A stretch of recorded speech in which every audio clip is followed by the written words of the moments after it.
Venezuela के पूर्व राष्ट्रपति निकोलस मादुरो की गिरफ्तारी को 22 दिन हो गए हैं, लेकिन अब वेनेजुएला की कार्यवाहक राष्ट्रपति डेल्सी रोड्रिगेज के एक दावे ने तहलका मचा दिया है। डेल्सी रोड्रिगेज का एक वीडियो सामने आया है जिसमें उन्होंने ट्रंप के 15 मिनट वाले ब्लैकमेल का जिक्र किया है। डेल्सी रोड्रिगेज ने ये बातें मादुरो की गिरफ्तारी के एक हफ्ते बाद एक सीक्रेट मीटिंग के दौरान की थी, लेकिन इस वीडियो के लीक होने के बाद पूरी दुनिया में हंगामा मच गया है।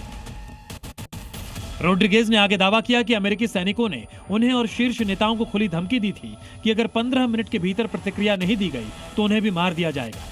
डेल्सी रोड्रिगेज ने बैठक में कहा कि अमेरिका ने यह भी दावा किया था कि राष्ट्रपति मादुरो और उनकी पत्नी सिलिया फ्लोरेस की हत्या कर दी गई है। एक तरफ रोड्रिगेज ट्रंप के ब्लैकमेल का दावा कर रही हैं, लेकिन एक ब्रिटिश अखबार रोड्रिगेज और ट्रंप की सीक्रेट डील का दावा कर रहा है। रिपोर्ट के मुताबिक अमेरिका और डेल्सी रोड्रिगेज के बीच नवंबर 2025 में ही सीक्रेट बातचीत चल रही थी। बताया गया कि डेल्सी ने वॉशिंगटन को संकेत दिया था कि मादुरो का सत्ता में बने रहना अब संभव नहीं है और वो सत्ता परिवर्तन को नियंत्रित तरीके से संभाल सकती है ताकि देश अराजकता में न डूबे। सूत्रों के अनुसार डेल्सी रोड्रिगेज ने अमेरिका से कहा था कि मादुरो को हटाना होगा और वो बाद की स्थिति को संभालने के लिए तैयार है।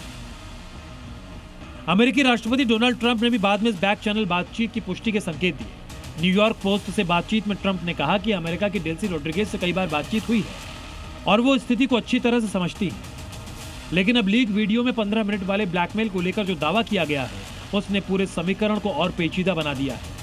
मादुरो की गिरफ्तारी के बाद ट्रंप ने ब्लैकमेल किया या फिर गिरफ्तारी से पहले ही कोई डील हो गई, ये तो फिलहाल साफ नहीं हो पाया है, लेकिन अब ये साफ हो गया है कि अमेरिका के किस हथियार ने वेनेजुएला के पूरे डिफेंस सिस्टम को नष्ट कर दिया था। डोनाल्ड ट्रंप ने कहा कि वेनेजुएला में रेड के दौरान अमेरिका ने एक top secret weapon the discombobulator का इस्तेमाल किया जो दुश्मन के उपकरणों को निष्क्रिय कर देता है। उनके शब्दों में वो अपनी रॉकेट्स कभी लॉन्च नहीं कर पाए। ट्रंप ने उसे एक एनर्जी वेपन बताया जो वेनेजुएला के एयर डिफेंस को न्यूट्रलाइज करने में कामयाब रहा। यह हथियार एक डायरेक्ट एनर्जी वेपन की श्रेणी में आता है जो सोनिक या माइक्रोवेव तकनीक पर आधारित है। ये इलेक्ट्रॉनिक उपकरणों को जाम कर देता है जैसे रडार, मिसाइल लॉन्चर या कम्युनिकेशन सिस्टम। ये एक पोर्टेबल डिवाइस है जिसे स्पेशल फोर्सेज ने ग्राउंड ऑपरेशन में इस्तेमाल किया।